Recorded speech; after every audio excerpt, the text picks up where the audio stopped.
Une compilation pour un film éducatif pour toi.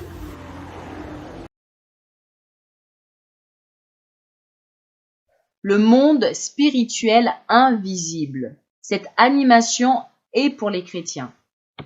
Il y a un monde spirituel invisible tout autour de nous. Le monde spirituel invisible est sous la domination de Satan. Lire 2 Corinthiens 4, verset 4 et Jean 12, verset 31. Chaque être humain peut voir, percevoir le monde physique. Le monde spirituel est un monde que chaque être humain est incapable de voir. Il y a un aveuglement spirituel, c'est-à-dire que chaque incroyant est incapable de voir le Christ et Dieu. Colossiens 1, versets 15 à 16.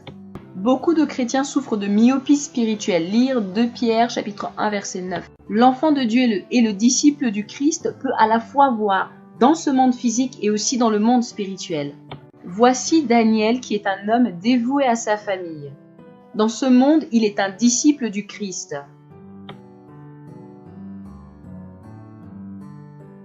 Il est aussi un soldat de Dieu dans le monde spirituel invisible. Dans le monde physique, dans le monde spirituel invisible, dans le monde physique, dans le monde spirituel invisible. Énormément de gens sont escortés et esclaves de démons invisibles. Dans le monde physique,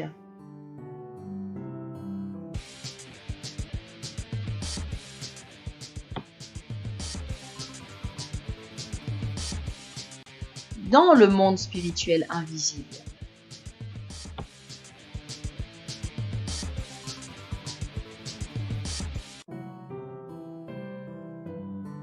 Dans le monde physique, dans le monde spirituel invisible.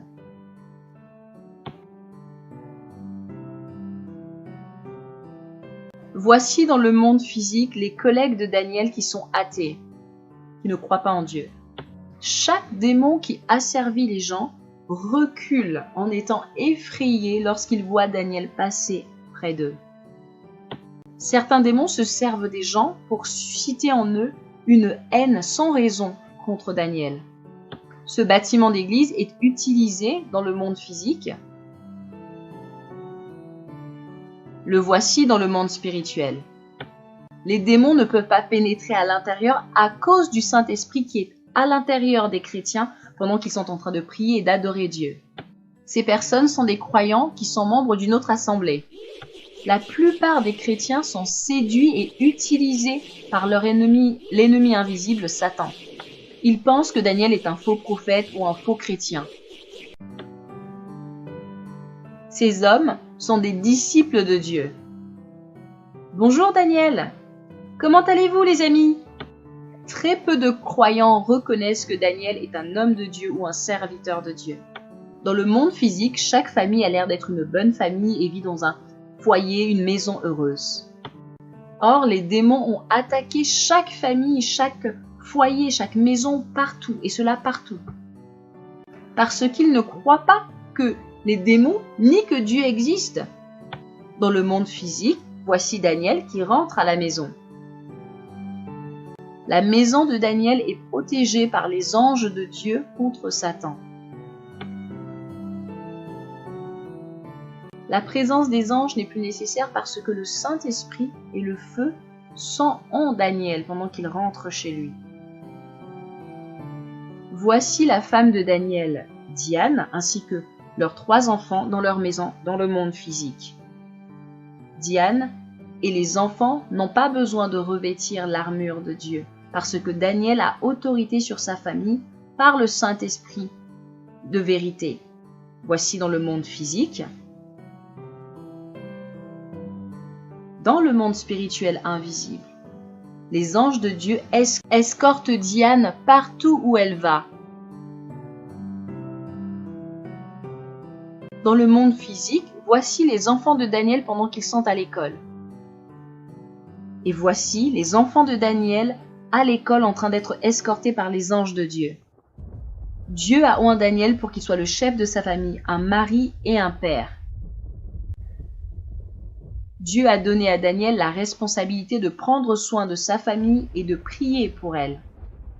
Éphésiens 6, verset 12, car nous n'avons pas à lutter contre la chair et le sang, mais contre les dominations, contre les autorités, contre les princes de ce monde des ténèbres, contre les esprits méchants dans les lieux célestes. Ce que Dieu fait avec nous dans l'invisible est notre aspect. Lorsque nous étions encore debout pour recevoir la parole de Dieu, le prédicateur nous parlait de la puissance qu'il y a dans la parole de Dieu. Il vient vers moi et me dit exactement ce que je disais dans mon cœur, car je ne croyais pas en tout ce qu'il se faisait et m'en moquais. Il me dit, je ne sais pas exactement qui tu es, du lieu d'où tu viens. Sache ce matin que tu seras visité puissamment par l'Esprit de Dieu. Dieu a besoin de toi pour le servir. Il a besoin de toi à son service. Les gens dans la salle applaudissaient. Et à cet instant, je fus visité et transformé par la puissance de Dieu à partir de ce jour. Quels sont les premiers signes dont tu te souviens? Je me souviens du signe qui s'est produit à travers le feu qui couvrait des livres sans les brûler. Ces livres se trouvaient dans la bibliothèque qu'on m'avait recommandé pour un livre. J'ai pris peur un instant, mais je ne sentais pas le feu me chauffer. Alors j'avançais tout doucement ma main pour toucher un livre, 2, 3, etc. Et c'était merveilleux. Ces livres m'ont permis de croître spirituellement à partir de ce moment. Je commençais donc à voir de choses extraordinaires tout le temps. Je voyais de gros serpents sur des immeubles suivis de leurs maîtres. If I went to a store, I'd see objects stuck in people at times, swords, spears, arrows, and I didn't understand what I was seeing. So I kept reading, asking the Lord. J'exhortais les autres à se donner véritablement à Christ en abandonnant leur mauvaise voie. Je participais au culte, à l'adoration et partageais mon témoignage pour encourager les frères et sœurs. Car jadis, je vivais dans le péché. Qu'est-ce qui s'est réellement passé? Je sais que beaucoup de choses se sont produites. Exactement, exactement. Peux-tu nous expliquer ce qui s'est passé lorsque tu étais assis sous les arbres? Behind a believer, it was like it shined out in all directions, and you could tell who a believer was because they carried. Je voyais deux hommes causer. La lumière se dégageait du côté de l'autre, dans ma direction, alors que le second n'était pas éclairé. Et il y a également une dame dont le visage était couvert de ténèbres qui passaient près de moi. Et elle vivait dans le péché. Une autre dame vint s'asseoir avec un visage éclatant.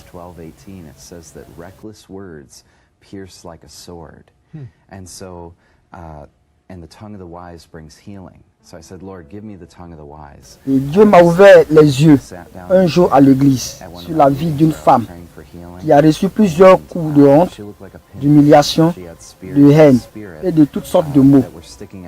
Et chaque mal ou douleur qu'elle avait était matérialisé par un poignard dans son corps.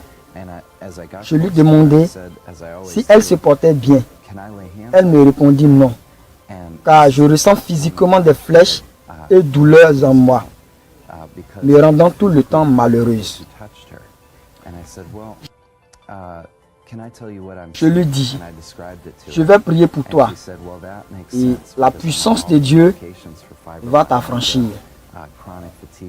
Et la puissance de Dieu l'a totalement délivré de ce mal pour toujours. Et ces flèches et poignards qu'elle ressentait l'ont totalement quitté. Exactly. That's the best way to say it. And so I said, well, honey, let me pray for you and let's remove these spheres. And so we began to pray through prayers of forgiveness. Un jour, Releasing those people who had lors d'un hurt temps her. d'adoration, We prayed for j'ai my vu mom. deux anges aux côtés de celui qui chantait avec le feu de Dieu. Je pris grande peur, mais c'était merveilleux. Je dis dans mon cœur, Why did you do this praying? Why couldn't you just reach over and just pull each spear out? Well, that's a great question because some people have done that, but the wound is still there. If you pull out et the lorsque je object, contemplais that cette merveille, wound it caused, un ange then se dirigea vers moi just in the spirit, et m'imposa la main wounded. sur le cœur. Went to Brazil. Je sentis le feu couvrir tout mon corps. I'm standing, Le feu embrasa également toute la salle I see en adoration. 15 Et foot toutes les angels personnes on the stage, like I'd never seen before. They were sont actually également surrounded touchées by et fire. visitées par la puissance de Dieu. 6 feet. So they're 15 feet tall. They have 6 feet of fire around them. And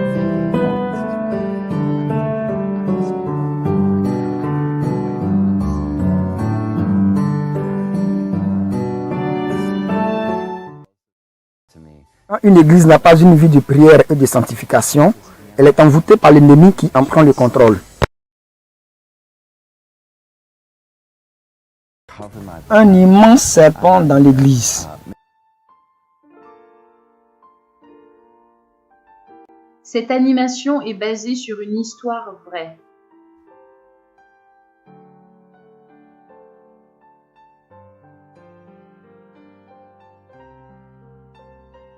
Le prophète a fréquenté une église locale pendant un certain nombre d'années.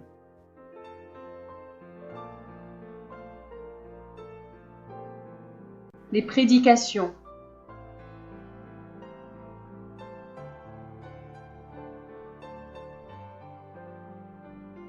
Cet homme est un prophète de Dieu.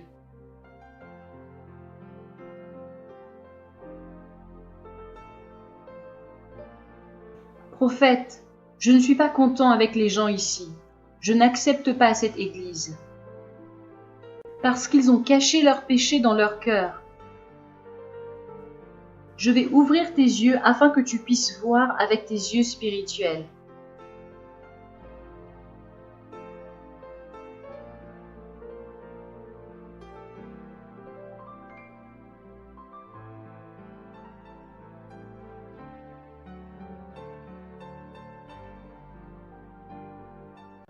Un énorme serpent dans l'église.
La prédication est terminée.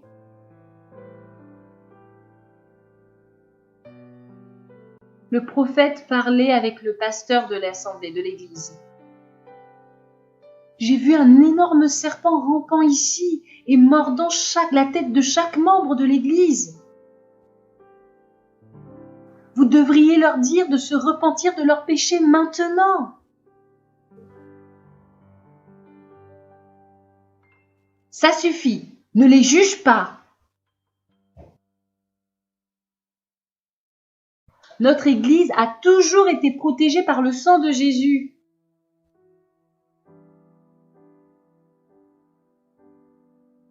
Tu t'es toujours plaint au sujet des membres de notre Église. Arrête de les juger. Mais je l'ai vu de mes propres yeux. Je te conseille de prendre un rendez-vous immédiatement pour faire tester ta vue. Quoi ?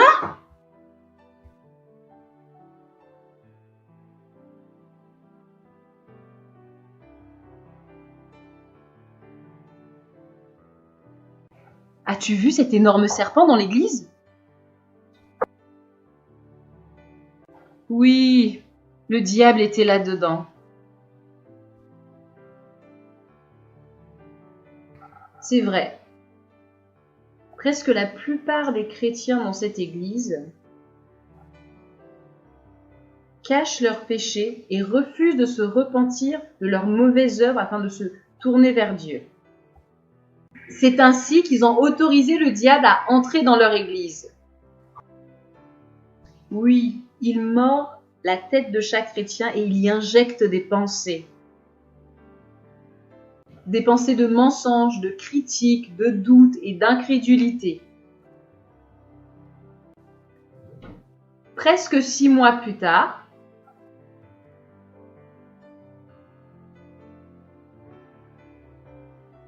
le prophète conduisait en direction de chez lui.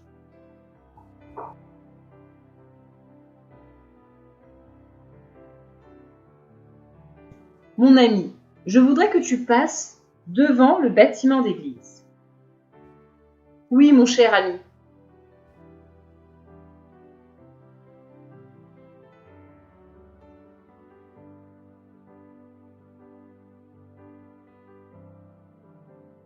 L'ancienne assemblée ou église locale du prophète. L'assemblée, l'église locale est maintenant remplie de chrétiens.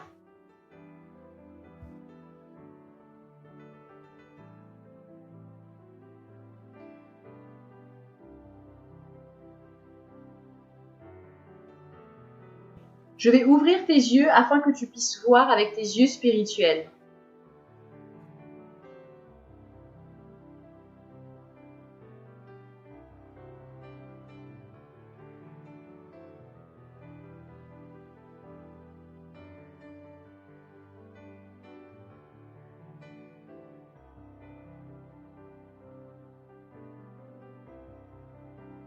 Cette église est remplie de serpents démoniaques.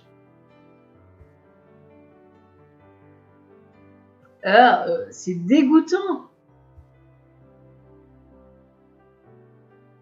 Ils ont refusé de se repentir de leurs péchés. Tous autant qu'ils sont esclaves de leur maître, le diable.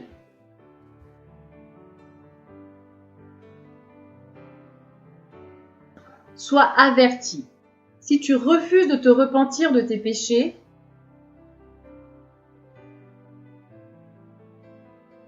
ou si tu refuses de pardonner à une personne qui t'a fait du mal, ne va pas à l'église locale, car les serpents démoniaques rentreront en toi, à moins que tu ne te repentes. Tu dois promptement te repentir, ou pardonner à toute personne qui t'a fait du mal. Les serpents démoniaques ne te toucheront pas si ton cœur est pur. Matthieu chapitre 5, verset 8. Bénis sont ceux qui ont le cœur pur, car ils verront Dieu. Que Dieu te bénisse. À toi qui as suivi cette animation, je veux te préciser ceci, que les serpents démoniaques ne pénètrent pas dans un chrétien seulement parce qu'il va dans une assemblée locale en ayant le cœur impur, mais parce que son cœur est impur, ce qui implique que tu peux ne pas aller dans l'assemblée locale, mais à partir du moment où tu gardes dans ton cœur des péchés, que tu ne t'en repens pas, que tu ne reviens pas à Dieu, ils ont un accès légal à ta vie et ils rentreront à l'intérieur de toi. C'est pourquoi l'urgence pour toi et pour moi à cet instant est de nous repentir, c'est-à-dire de nous détourner de nos péchés et de revenir à Dieu de tout notre cœur.